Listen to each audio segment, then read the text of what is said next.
Bendito Dios, amado Padre que estás en los cielos. Alabado y glorificado sea, Señor, tu nombre. Amén. En esta tarde, Señor, estamos aquí para seguir presentando este seminario, Señor, acerca del santuario y saber todos los pasos que tu Hijo Jesús está dando, Señor, para interceder por tu pueblo.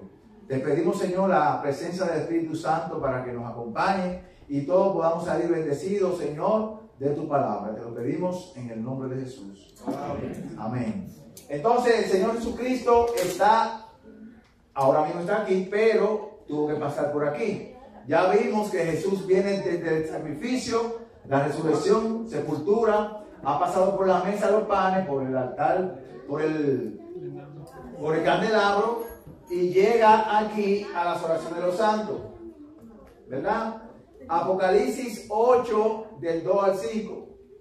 Dice: luego vi los 7 ángeles que estaban de pie ante Dios y se les dieron 7 trompetas. Otro ángel vino entonces y se paró ante el altar con un incensario de oro y se le dio mucho incienso para añadirlo a las oraciones de todos los santos sobre el altar de oro que estaba delante del trono. El humo del incienso con las oraciones de los santos subió de la mano del ángel a la presencia de Dios, y el ángel tomó el incensario, lo llenó del fuego del altar y lo arrojó a la tierra, y hubo truenos, voces, relámpagos y un terremoto. Ahora nosotros vamos a ver qué hacía el sacerdote cuando estaba aquí, para nosotros poder saber qué hace el Señor Jesucristo cuando está ahí. En el libro de Números, capítulo 10 y versículo 9, dice: y cuando saliereis a la guerra en vuestra tierra contra el enemigo que os molestare, tocaréis alarma con las trompetas, y seréis recordados por Jehová vuestro Dios, y seréis salvos de vuestros enemigos. Entonces, una de las cosas que tenía que hacer el pueblo cuando tuviera guerra era tocar las trompetas. Y ahora, cuando Cristo está aquí, vemos que en la tarde incienso, vemos que ahora aparecen los 7 ángeles con las 7 trompetas. Quiere decir que ahora nosotros vamos a pedir en oración a Dios, ¿verdad? Y ahora el Señor va a escuchar y va a reaccionar conforme a la oración. Vamos a ver también qué otra cosa en el altar del incienso se hacía. Número 16, 45 al 46 dice: apartaos de en medio de esta congregación y los consumiré en un momento. Ellos se postraron sobre sus rostros y Moisés dijo a Aarón: toma el incensario, pon en él fuego del altar y échale incienso. Vete enseguida a donde está la congregación y haz expiación por ellos, porque el furor ha salido de la presencia de Jehová y la mortandad ha comenzado. Una de las cosas que el sacerdote tenía que hacer en el incensario era calmar la ira de Dios por causa de ¿qué? De la apostasía del pueblo. ¿Ven? Entonces Moisés, aquí el pueblo está apostatando y Moisés le dijo: toma el incensario para que haga una oración, porque ya Dios está molesto. Y la ira de Dios, dice, y el furor de Dios ha salido de la presencia de Jehová y la mortandad ha comenzado. Ahora, miren otra cosa. En Levítico 10.1, Levítico 10.1 dice: Nadab y Abiú, hijos de Aarón, tomaron cada uno su incensario, pusieron en ellos fuego, le echaron incienso encima y ofrecieron delante de Jehová un fuego extraño que él nunca les mandó. Entonces ellos ahí hicieron una apostasía, presentándole a Dios un fuego que Dios no había mandado. Entonces, cuando la iglesia le presenta algo a Dios, algo que no es, van a recibir el castigo de Dios. Bien, aquí Dios dio un ejemplo a Nadab y Abiú, que llevaron un fuego extraño dentro del santuario que Dios no les pidió y fueron castigados. Otro punto, dice aquí Levítico 23-24, habla a los hijos de Israel y dile: el primer día del 7º mes tendréis días de descanso, una conmemoración, acción de trompeta y una santa convocación.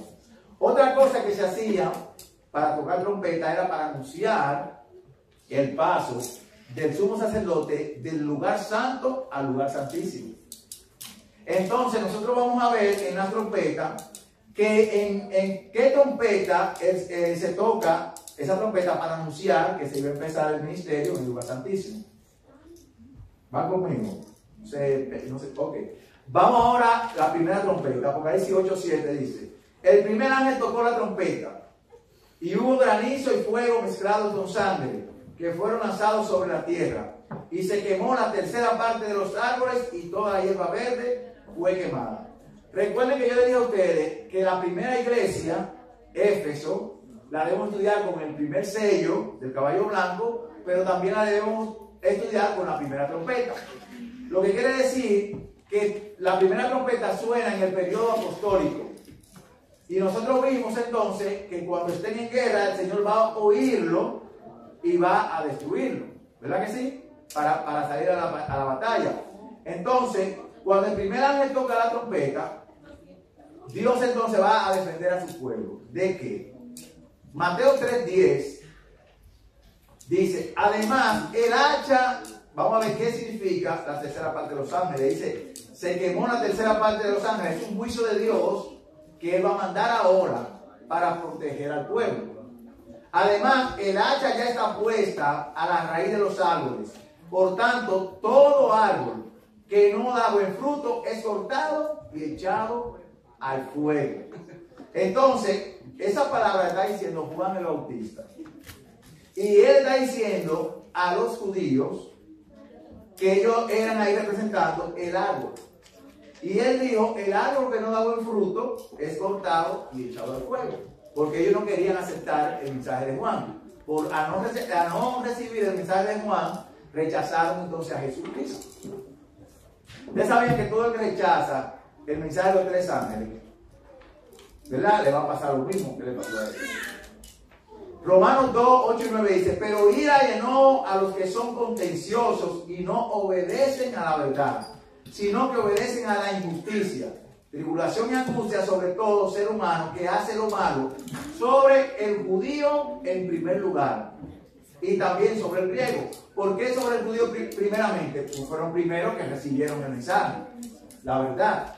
Ahora Mateo 21:40 dice: cuando venga pues el Señor de la viña, recordemos que la viña representa a Israel, dice: ¿qué hará aquellos labradores? Le dijeron: a los malos destruirá sin misericordia y arrendará su viña a otros labradores que le paguen el fruto a su tiempo. Entonces, en esta primera trompeta, esa que se quemó ahí, la tercera parte de los árboles, representa la destrucción en el templo de Jerusalén en el año 70. Ellos rechazaron todo el mensaje de Dios, y entonces, ¿qué ellos estaban haciendo? Persiguiendo a la iglesia, ¿verdad?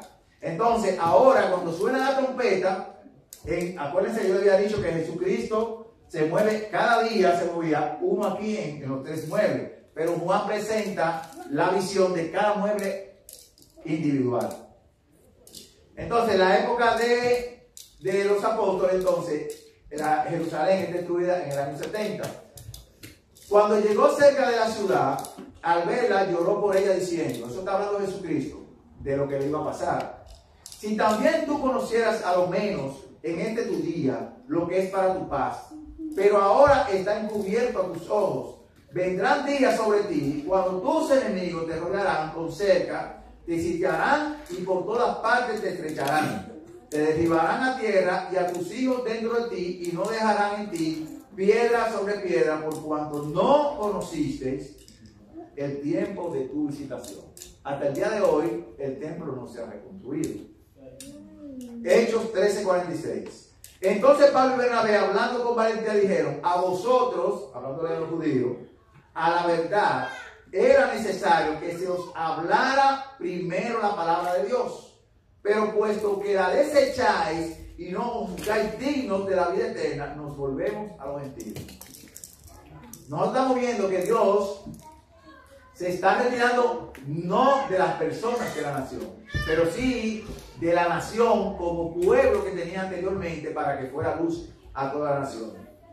Y Mateo 13:14 dice: pero cuando veáis la abominación desoladora de que habló el profeta Daniel, puesta donde no debe estar, el que le entienda, entonces los que estén en Judea huyan a los montes. Entonces ahí nosotros estamos viendo que ya Jesús había predicho la destrucción de ese templo. Entonces, la primera trompeta es en el tiempo apostólico. ¿Y quién sufre el castigo? La nación de Israel.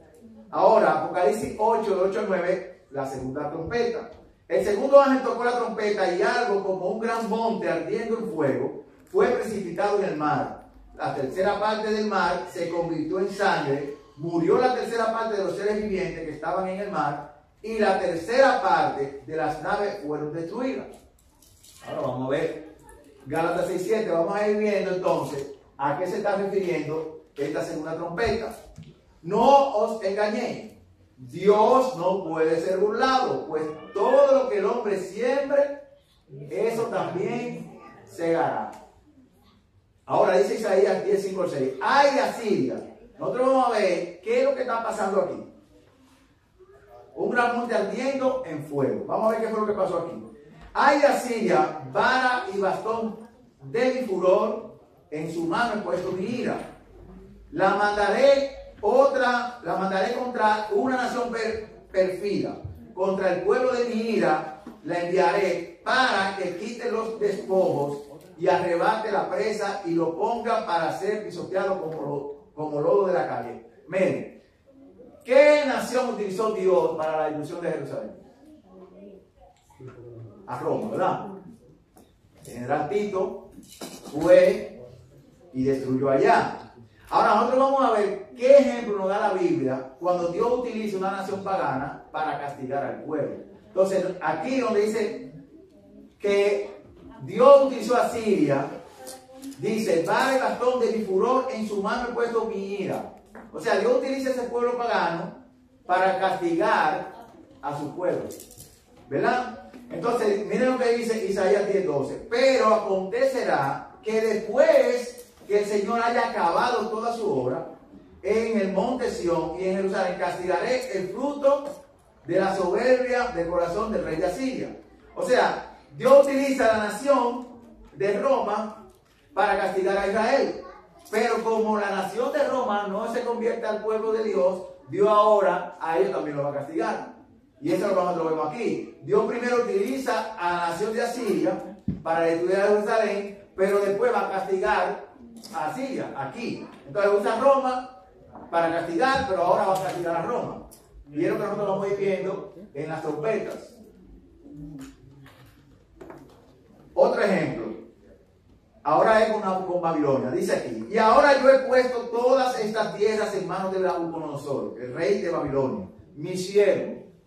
Nabucodonosor todavía no era siervo de Dios. Y aún las bestias del campo le he dado para que le sirvan. Todas las naciones le servirán a él, a su hijo y al hijo de su hijo, hasta que llegue también el tiempo de su misma tierra y la reduzcan a servidumbre muchas naciones y grandes reyes. Ahora miren, Dios utiliza a Babilonia para castigar a Judá. Pero ahora, miren lo que dice ahora, después que usó a Babilonia, miren lo que va a decir ahora. Jeremías 50, 14 y 15 dice, poneos en orden contra Babilonia, rodeadla todos los que tensáis arco, tirad contra ella y no escatiméis las flechas, porque pecó contra Jehová. Entonces ahí vemos otra vez que Dios utiliza una nación pagana para destruir al pueblo, pero después a esa nación pagana Dios la juzga. ¿Por qué? Porque pecó contra Jehová. Gritad contra ella a su alrededor. Se rindió, han caído sus cimientos, derribados son sus muros. Esta es la venganza de Jehová, tomad venganza de ella, haced con ella como ella os hizo. Entonces Daniel dice 7:24, los 10 cuernos significan que de aquel reino se levantarán 10 reyes. Entonces, la segunda trompeta nos está hablando entonces cuando el imperio romano es dividido. Fíjense que Daniel ya había profetizado eso. Que aquel cuerno, estuvimos estudiando de las naciones, y vimos la bestia de Daniel, que la bestia espantosa y terrible, dice que de aquel reino se levantarían 10 reyes, y tras ellos se levantaría otro, el cual será diferente de los primeros y derribará a 3 reyes. Entonces, nosotros podemos ver en la segunda trompeta que la nación de Roma, que castigó a Israel, ahora Dios va a castigar a Roma. Eso es en la segunda trompeta. Ahora miren el símbolo de la segunda trompeta. Jeremías 59. Porque yo levanto y hago subir contra Babilonia una reunión de grandes pueblos de la tierra del norte. Desde allí se preparan contra ella y serán conquistadas sus flechas. Son como las de un valiente que no vuelve vacío. Entonces, grandes pueblos, dice aquí, ¿verdad? Pero miren lo que representa entonces una nación. Ciertamente, Jeremías 51:25, ciertamente dice Jehová, estoy contra ti, monte destructor. Entonces nosotros vimos que la segunda trompeta, voy a poner aquí, dice que hay un gran monte ardiendo en fuego. Entonces esa Roma, nosotros sabemos que es un monte destructor. Un monte destructor. Entonces esa nación es referida como un monte ahí donde es destruido. Que destruiste toda la tierra, extenderé mi mano contra ti, te haré rodar de la peña y te reduciré a un monte quemado. ¿Recuerdan que decía? Un monte encendido en fuego. Mire ahora Isaías 17:12. Hay esa multitud de pueblos que harán ruido como el estruendo del mar. Hay ese bramar de naciones que será como el bramido de muchas aguas. Vamos a ver ahora, ya vimos que la primera trompeta, el castigo sobre Jerusalén, y la segunda trompeta sobre Roma. Ahora vamos a ver la tercera trompeta. El tercer ángel tocó la trompeta y cayó del cielo una gran estrella ardiendo como una antorcha. Cayó sobre la tercera parte de los ríos y sobre la fuente de las aguas. Ustedes recuerdan que el primer caballo era blanco, pero el segundo era rojo, que representaba que estaba persiguiendo al pueblo, ¿recuerdan? Entonces, como Roma estaba castigando a la iglesia por la persecución, entonces Dios castigó a Roma. Pero ahora nosotros vimos también que el tercer caballo era negro, ¿verdad? Ahora el tercer caballo era negro, que fue cuando Constantino se introduce al cristianismo y empiezan a meter la doctrina falsa. Recordemos que Pérgamo es la tercera iglesia. Fíjense que en la tercera trompeta, ahora dice aquí, que cayó del cielo una gran estrella ardiendo como una antorcha. Nosotros sabemos cuál fue la estrella que cayó del cielo. Apocalipsis dice que las estrellas representan ángeles. Entonces, ¿qué estrella fue que cayó del cielo? Fue pulsada del cielo. Cayó, ¿por qué? Por la apostasía, ¿verdad? Entonces ahora nosotros vemos en la tercera trompeta que cayó del cielo una gran estrella ardiendo. No está indicando que Satanás fue expulsado en ese tiempo, pero es una ilustración de por qué cayó de allá, que fue por la apostasía. Cayó sobre la tercera parte de los ríos y sobre la fuente de las aguas. El nombre de la estrella es Ajenjo. Nosotros vamos a ver todos los símbolos.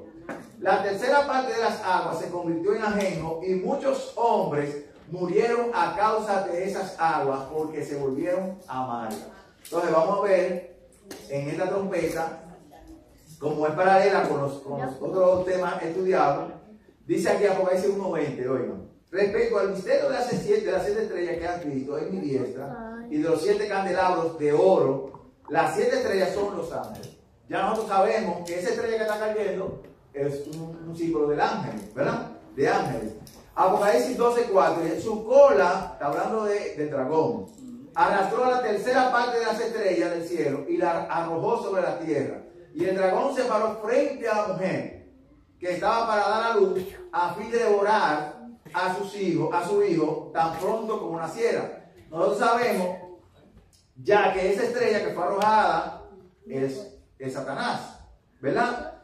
Y entonces sabemos que él, cuando nosotros leemos el libro de Ezequiel, que dice que con contrataciones profanaste tu santuario, ¿verdad? Ezequiel 28. Apostasía en el cielo fue eso. Apocalipsis 12, 13 y 14. Cuando el dragón vio que había sido arrojado a la tierra, persiguió a la mujer. Ahora yo le voy a preguntar, rapidito con ustedes. En el tiempo de los 1260 años, ¿quién fue que persiguió a la mujer? A la iglesia de Dios, 1260 años. El papado, ¿verdad? Entonces, recordemos que cuando leemos ahí Apocalipsis 12:4, ahí aparece el dragón otra vez. Pero ahora, ahí el dragón representa a Roma. Pero ahora en los 1260 años es el mismo dragón, pero ahora no es Roma, ahora es una iglesia mezclada con el Estado que está persiguiendo. Lo que quiere decir que el dragón no solamente usa reinos, también usa iglesias. También usa iglesias. Entonces, cuando el dragón vio que había sido arrojado a la tierra, persiguió a la mujer, que había dado luz al hijo varón, pero se le dieron a la mujer las dos alas de la gran águila para que volara delante de la serpiente al desierto, su lugar donde es sustentada por cuánto, por un tiempo y la mitad de un tiempo. Entonces ahora el dragón representa a esa iglesia que estaba persiguiendo en ese tiempo, ¿verdad? Ahora en esta trompeta no hay un castigo de Dios. En esta trompeta, recordemos, ese periodo es bien largo. Recordemos que a la iglesia de Tiatira Dios le dijo que le ha dado tiempo para que se arrepienta. Le dio tiempo. Fíjense que ahí no ha sido juzgada todavía. Porque Dios le dio tiempo para que se arrepintiera y no quiso. 1260 años. Recordemos que ese tiempo lo habíamos mencionado. Ahora, hay un símbolo aquí en la tercera trompeta. Romanos 11:11. Pero yo pregunto, ¿será que los israelitas al tropezar cayeron definitivamente?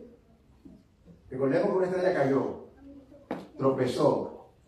De ninguna manera, al contrario, debido a su transgresión, vino la salvación a los gentiles a fin de provocarlos a hacerlo. Ahora, en Hebreos 4:11 dice, procuremos pues entrar en aquel reposo para que ninguno caiga en semejante ejemplo de desobediencia.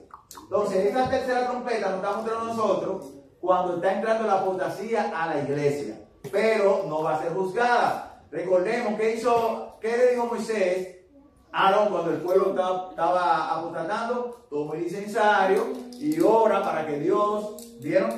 ¿Para qué? Y Jesús está aquí en el incensario. Amós 6:12. Correrán los caballos por las peñas, ararán en ellas con bueyes. ¿Por qué habéis convertido vosotros el juicio en veneno y el fruto de justicia en ajenjo? Fíjense que el ajenjo, la estrella que cae, dice que se convirtió en ajenjo. Esa iglesia cuando estaba en persecución era justa. Estaba siendo justa cuando decía, esto es un hereje. Y lo mataban, lo sacrificaban. No era justa. Entonces, mire lo que dice aquí. ¿Por qué habéis convertido vosotros el juicio en veneno y el fruto de justicia en ajenjo? Entonces esa trompeta nos está indicando a nosotros la apostasía de esa iglesia donde entró y no estaba aplicando la justicia.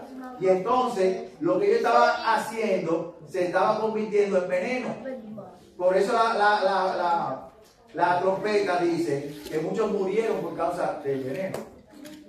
Ahora, Deuteronomio 29, 17 y 18 dice, ¿habéis visto sus abominaciones y los ídolos de madera y piedra de plata y oro que tienen consigo? No sea que haya entre vosotros hombre o mujer, familia o tribu, cuyo corazón se aparte hoy de Jehová, vuestro Dios, para ir a servir los dioses de esas naciones.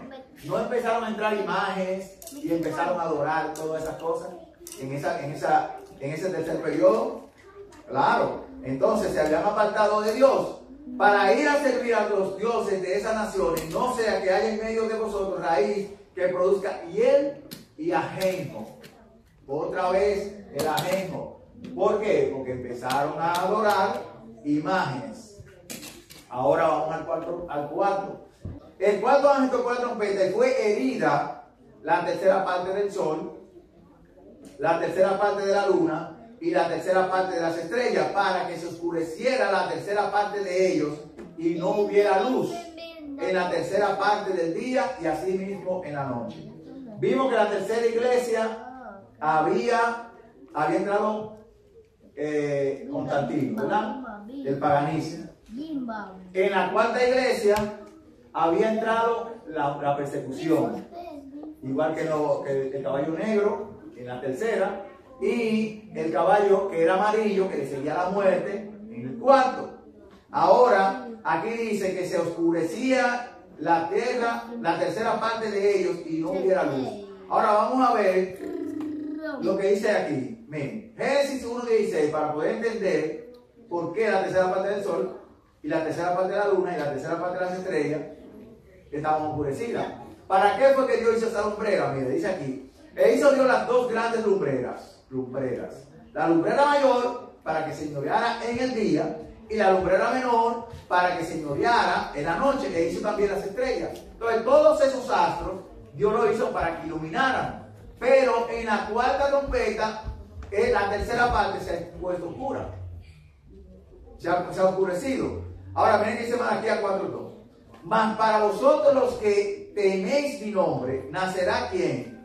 El sol de justicia, y en sus alas traerá salvación. Y saldréis y saltaréis como becerros de la manada. Entonces el sol de justicia representa a Cristo, ¿verdad? Quiere decir entonces que estábamos opacando a Cristo ahí. Estamos opacando a Cristo. Recordemos que había persecución durante esa iglesia. San Juan 8:12 dice, otra vez Jesús les habló diciendo, yo soy la luz del mundo. Y en esa trompeta vemos que se está oscureciendo el sol, la luna y todo eso. El que me sigue no andará en tinieblas, sino que tendrá la luz de la vida. Entonces, no estaba siguiendo esa iglesia en ese periodo a Cristo. Estaba siguiendo sus propias ideas, sus tradiciones. Miren que dice Mateo 5:14. Vosotros sois la luz del mundo. ¿Quiénes son esos? A la iglesia le está diciendo. Una ciudad sentada sobre un monte no se puede esconder. Y Juan 1:6-8 dice, hubo un hombre enviado por Dios, el cual se llamaba Juan. Este vino como testigo para dar testimonio de la luz, a fin de que todos creyeran por medio de él. Y él no era la luz, sino un testigo de la luz. La luna refleja ¿qué? La luz del sol. ¿Verdad que sí? Entonces Juan el Bautista vendría siendo un símbolo de la luna. Porque aquí vino a reflejar a Cristo, que era la luz del mundo, que es el sol de justicia. Apareció, miren lo que dice Apocalipsis 12:1, ahí está el ejemplo claro. Apareció en el cielo una gran señal, una mujer vestida de sol, vestida de Cristo, con la luna debajo de sus pies. O sea, es la iglesia que debe reflejar a Cristo. Y sobre su cabeza una corona de 2 estrellas.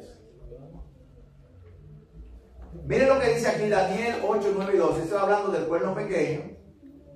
En ese periodo, de uno de ellos salió un cuerno pequeño que creció mucho hacia el sur, hacia arriba, y al oriente y hacia la tierra gloriosa.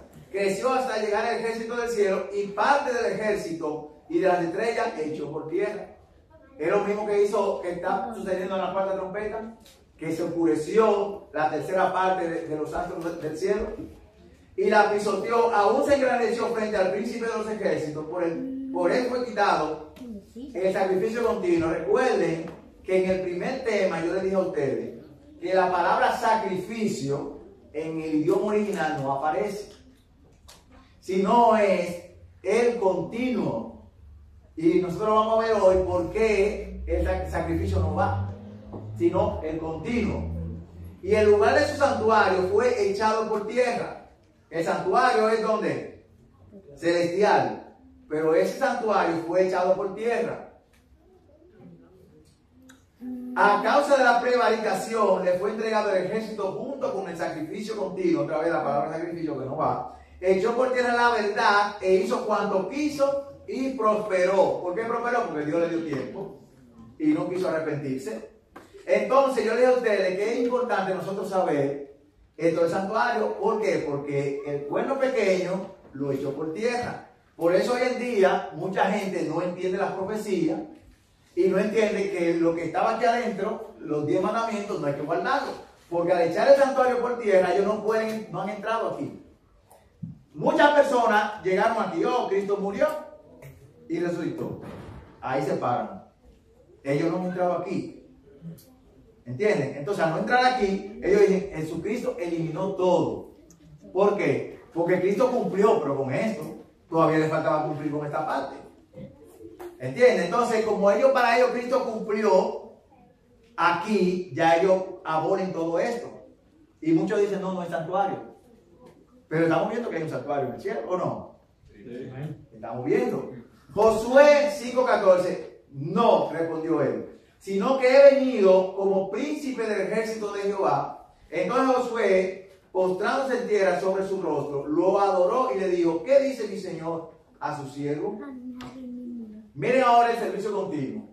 Recuerden que decía sacrificio continuo, pero todo aquí era continuo, todo. Por eso no puede decir el sacrificio, porque el sacrificio era continuo aquí, pero aquí todo el servicio era continuo. Ahora Jesús le dijo a la iglesia, yo estaré con vosotros todos los días hasta el fin del mundo. Entonces el servicio de Cristo es un servicio continuo, diario. Entonces cuando Cristo cumple aquí, ya el servicio de sacrificio no se va a hacer más. Ahora el continuo que Jesús va a hacer aquí. Bien. Miren, aquí tenemos 4 versículos donde nos va a hablar de todas las cosas que se hacían continuamente en el santuario. Dice, el fuego del altar no deberá apagarse nunca, sino que todos los días el sacerdote le echará leña, ella ya está hablando del altar de sacrificio, y acomodará el holocausto sobre el fuego y quemará sobre el altar la grasa de los sacrificios de paz. Miren otro, Éxodo 25:30. Sobre la mesa pondrás el pan de la proposición que continuamente estará delante de mí. El servicio aquí también en la mesa era continuo. Éxodo 27:20. Ordenarás a los hijos de Israel que te traigan aceite puro de oliva para las lámparas, para que estas ardan continuamente. Eso no podía apagarse. Era un servicio continuo. Ahora, Éxodo 37. Y cada mañana cuando Aarón aliste las lámparas, quemará sobre el incienso aromático. También quemará el incienso al anochecer. Cuando Aarón encienda las lámparas, este será un rito perpetuo delante del Señor por todas las generaciones. Todos los días el sacerdote tenía que pasar por todos los muebles, con excepción de este mueble. Este mueble solamente entraba una vez al año, pero después todos los otros servicios aquí eran continuos. Ahora, ¿qué ganaba el cuerno pequeño echando el santuario por tierra? Todas las verdades de aquí las tumbó. Y le voy a poner un ejemplo. La iglesia papal hace un sacrificio diario. Porque ellos tienen un altar. No tienen púlpito. Nosotros usamos un púlpito. Ellos usan un altar y diario sacrifican a Cristo. Hacen el sacrificio de Cristo. Y ustedes ven que muchos dicen que ellos comen el cuerpo de Cristo y beben la sangre de Cristo. Entonces ellos echan el santuario por tierra y entonces el continuo ellos lo echan por tierra también. Entonces ellos sacrifican diario el cuerpo de Cristo, todos los días. ¿Verdad? Vamos a ver. ¿Qué más ellos hacen? Miren, el sacrificio, aquí cuando usted tiene que confesar su pecado a ellos. Si ellos hacen misa diario, usted va y se confiesa. Quitaron el continuo aquí. Pero ellos todos los días predican su palabra, sus doctrinas, no la palabra de Dios. ¿Verdad? ¿Y quién es la luz? ¿Es Cristo la luz? Para ellos. No es la luz, para ellos no es la luz. Ellos dicen que si usted no está ahí, usted se va a perder. Si usted no es de esa iglesia, usted se va a perder. Entonces ellos dicen, y yo, el sábado pasado, en la noche, el jefe mío de las oficinas, él me mandó a que le ayudara a una oficina que el muchacho estaba para una actividad. Y me dijo, ok, ¿tú me puedes decir? Pero yo fui a ayudarlo. Y entonces lo que estamos ahí adentro me dice, tú eres adventista desde hace mucho. Y yo le dije, no, yo tengo muchos años. ¿Y de dónde tú eras? Yo era católico. ¿Y para qué tú dejaste la iglesia verdadera? ¿Para qué dejaste la iglesia verdadera, la iglesia de Cristo? Y yo le dije, porque el Señor me mandó a salir de ahí. Entonces yo le dije, yo no quisiera ofender a usted. Yo no lo quiero ofender a usted porque entiende, hay gente que se ofende. Entonces echamos más de una hora hablando ahí en lo que estábamos trabajando, más de una hora hablando, y él se quedaba a veces como sorprendido, pero él decía, no, es que no está permitido aceptar esta doctrina. Y entonces yo le citaba el versículo y él como que se quedaba pensando, por el rato volvió otra vez para atrás. Y cuando me decía algo, ya te saben. Hasta que al final quedábamos en que él me iba a mandar un versículo donde dice que María está en el cielo. Yo le dije, ok, mire, si usted me consigue el versículo que María está en el cielo, me hago católico. Y todavía lo estoy esperando. Miren lo que dice aquí. La Iglesia Católica obliga a los fieles, miren, eso no lo inventé yo, eso yo lo busco en su misma página de ellos, miren. La Iglesia Católica obliga a los fieles a participar en la divina liturgia los domingos y días festivos. Eso es obligatorio para ellos. Ahora, la Eucaristía se celebra todos los días. La Eucaristía es el sacrificio de Cristo. Todos los días. Aunque los domingos es el día culme dentro de la liturgia y es el más importante. El precepto de oír misa todos los domingos y fiestas de guardar es un derecho natural.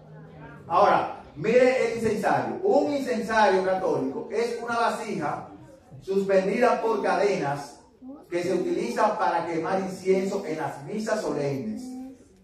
Se dan cuenta que el santuario fue echado por tierra. Todo lo que se hace en el santuario, ellos lo practican en la tierra. Todo.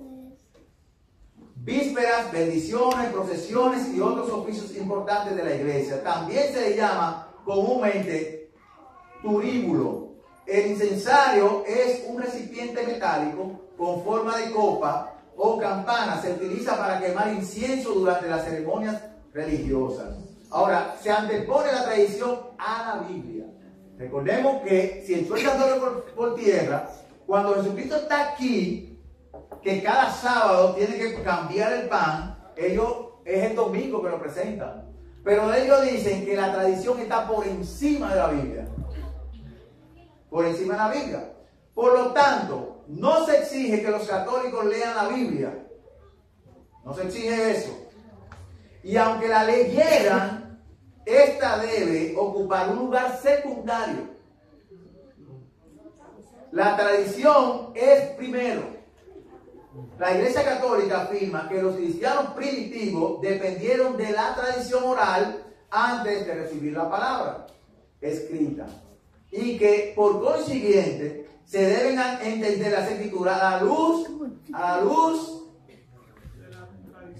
de la tradición que la iglesia ha preservado. ¿Se dan cuenta por qué es importante nosotros tener conocimiento del santuario? Miren lo que dice. El catecismo de la Iglesia Católica enseña que en la Santa Misa se hace presente el mismo sacrificio del Calvario. Exactamente.